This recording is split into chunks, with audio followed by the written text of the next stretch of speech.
ইতিহাস কি আজ বদলে গেল? যে মানুষটিকে এক নজর দেখার জন্য পুরো বিশ্ব অপেক্ষা করত, সেই আফগানিস্তানের সর্বোচ্চ নেতা মোল্লা হিবাতুল্লাহ আখুন্দাজা কি তবে চিরতরে বিদায় নিলেন? পাকিস্তানের বিমান হামলায় তার নিহত হওয়ার খবর ছড়িয়ে পড়ার পর পুরো দক্ষিণ এশিয়ায় এক যুদ্ধের দামামা বাজছে। কড়াকড়ি নিরাপত্তা আর পাহাড়ের গুহায় লুকানো নেতাকে কিভাবে খুঁজে পেল পাকিস্তানের গোয়েন্দারা? এটি কি কেবল একটি হামলা, নাকি তালেবান সাম্রাজ্যের পতনের শুরু? আজ আমরা উন্মোচন করব সেই রহস্যময় হামলার প্রতিটি মুহূর্ত।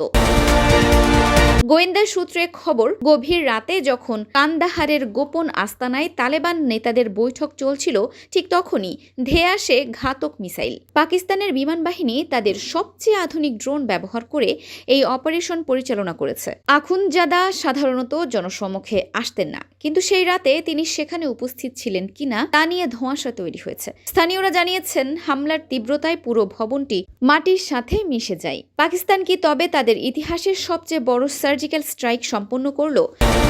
পেন্টাগন থেকে বেইজিং, সবার নজর এখন কান্দাহারের দিকে। কেন পাকিস্তান এই চরম পদক্ষেপ নিল? উত্তর হলো টিটিপি। ইসলামাবাদ বারবার অভিযোগ করেছিল যে তালেবানরা জঙ্গিদের আশ্রয় দিচ্ছে। পাকিস্তানের ধৈর্যের বাঁধ যখন ভেঙে গেল, ঠিক তখনই তারা এই সরাসরি যুদ্ধের ঘোষণা দিল। প্রতিরক্ষা বিশেষজ্ঞরা বলছেন, সাপের মাথা ছেটে ফেলার জন্যই এই হামলা। যদি আখুনজাদা সত্যি নিহত হয়ে থাকেন, তবে এটি তালেবানদের জন্য অপূরণীয় ক্ষতি। কাবুল থেকে হুঁশিয়ারি দেওয়া হয়েছে, পাকিস্তানের এই ভুলের খেসারত দিতে হবে কয়েক প্রজন্ম ধরে।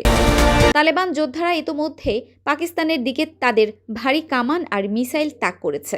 আখুনজাদা কি সত্যিই নিহত, নাকি এটি কেবল মনস্তাত্ত্বিক যুদ্ধের একটি অংশ? যদি তিনি বেঁচে থাকেন, তবে তিনি সামনে এসে প্রমাণ দেবেন। আর যদি খবর সত্য হয়, তবে কাল সকালে সূর্য এক নতুন এবং অশান্ত আফগানিস্তান দেখবে। এই যুদ্ধ কি তবে দুই মুসলিম দেশকে ইতিহাসের বড় ধ্বংসের দিকে নিয়ে যাচ্ছে? আপনার কি মনে হয়, পাকিস্তানের এই হামলা কি সঠিক ছিল? এই ঘটনার পর কি সরাসরি যুদ্ধ শুরু হবে? কমেন্টে আপনার মতামত জানান।